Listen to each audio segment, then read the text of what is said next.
এটা পুলিশের সাথে একসাথে মিলেই আমাদের এই মর্মন্তুদ হত্যাকাণ্ডের রহস্য উদ্ঘাটন করতে হবে, জাতির স্বার্থে, বিশ্ববিদ্যালয়ের স্বার্থে, আমাদের সবার স্বার্থে।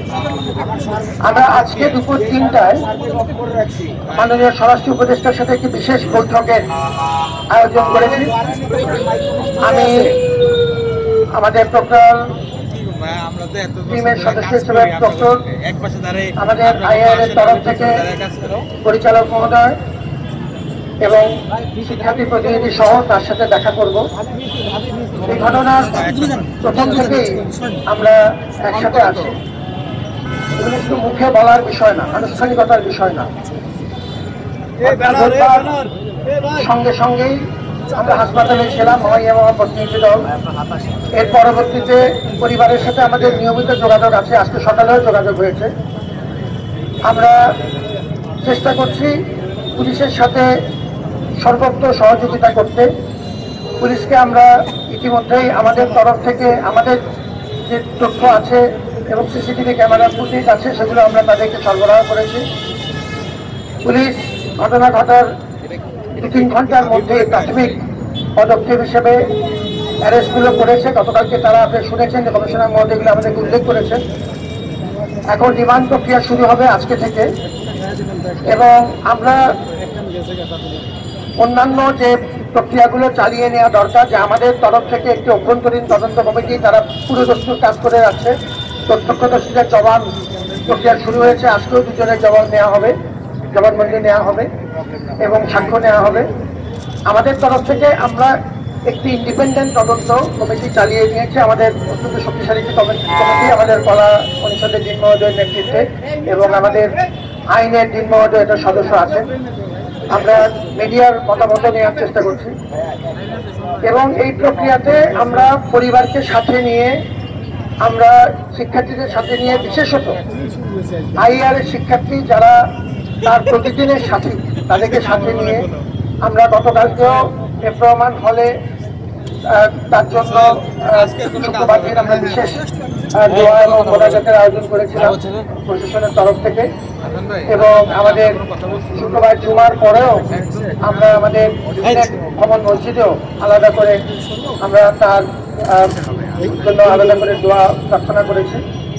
আমরা চাই যে এই বিষয়টি রাজনৈতিক দলাদলির ঊর্ধ্বে উঠে সবাইকে সাথে নিয়ে এই মর্মন্তুদ হত্যাকাণ্ডের বিচার দ্রুততম সময়ে করতে, এবং এই ব্যাপারে আমাদের তরফ থেকে যা করণীয় আমরা করব, আপনার তরফ থেকে যা করে সেটা আপনি করবেন, এবং সবাই মিলে আমরা পুলিশের সহযোগিতা চাই।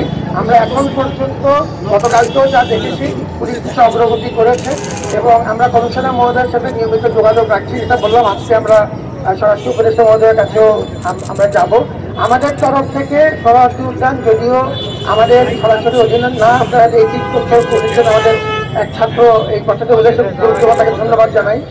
আমরা 16 তারিখে একটা বিশেষ মিটিং করেছি 2:30টায় আমাদের গণপূর্ত মন্ত্রণালয়, সাউথ সিটি কর্পোরেশন, স্থানীয় সরকার মন্ত্রণালয় এবং ডিএমপির সাথে, এবং আপনারা দেখেছেন যে এই মিটিংয়ে 4.5 ঘন্টার মধ্যে প্রজ্ঞাপন জারি করে আমরা অ্যাকশন নেওয়া শুরু করেছি।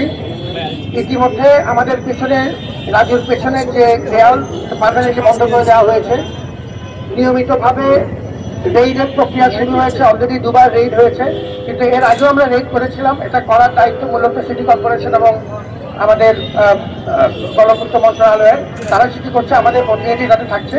এবার একটা বিশেষ কমিটি তারা তৈরি করেছে যাতে এই অভিযানগুলো যেন নিয়মিত করা হয় এবং ফলাফলগুলো পর্যবেক্ষণ করা হয়।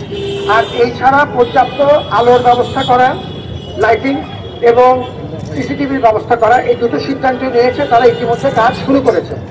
আমাদের তরফ থেকে উদ্যানের যদিও ব্যবস্থাপনার দায়িত্ব তাদের, কিন্তু আমরা বলেছি যেহেতু, যে কথা আপনারা সবাই বলেছেন, যে যেহেতু এটিতে আমাদের সন্নিহিত এলাকা এবং আমাদের বিরাট দায় থেকে যাচ্ছে, অতএব আপনাদের পূর্ণ সহযোগিতা আমরা চাই। এখন পর্যন্ত সরকারি সহযোগিতা এই ক্ষেত্রে পাওয়া গেছে, তাদেরকে ধন্যবাদ জানাচ্ছি। আমরা নিয়মিত করছি। আমরা আবার জানে কিছু রেস্ট্রিকশন দেব, আপনারা সবাই সহযোগিতা চাই। আমরা এর আগেও দায়িত্ব নেওয়ার পর থেকেই যান নিয়ন্ত্রণের চেষ্টা করেছি, বহিরাগত নিয়ন্ত্রণের চেষ্টা করেছি। আমাদের সাকুলে 17 জন স্টাফ আছে এই প্রক্টোরাল টিমে, আমরা কিছু ভলান্টিয়ার জোগাড় করেছি, কিছু অতিরিক্ত মানুষ জোগাড় করে এখন মোটামুটি 30-35 জন একটা দল আছে। এটি একান্তই অপ্রতুল। মানুষের সহযোগিতা ছাড়া, অংশীজনদের সহযোগিতা ছাড়া এটা করা খুব কঠিন। এর আগে আমরা সহযোগিতা পেয়েছি, কিন্তু আরেকটু বেশি পেলে খুশি হতাম। কোনো কোনো মহল থেকে পুরোপুরি সহযোগিতা পাইনি। এবার আমরা আবার চেষ্টা করছি, আপনাদের সবার সহযোগিতা চাই। আমরা সাংবাদিকদের সহযোগিতা পেয়েছি, সবসময় পেয়েছি, আপনাদের ধন্যবাদ।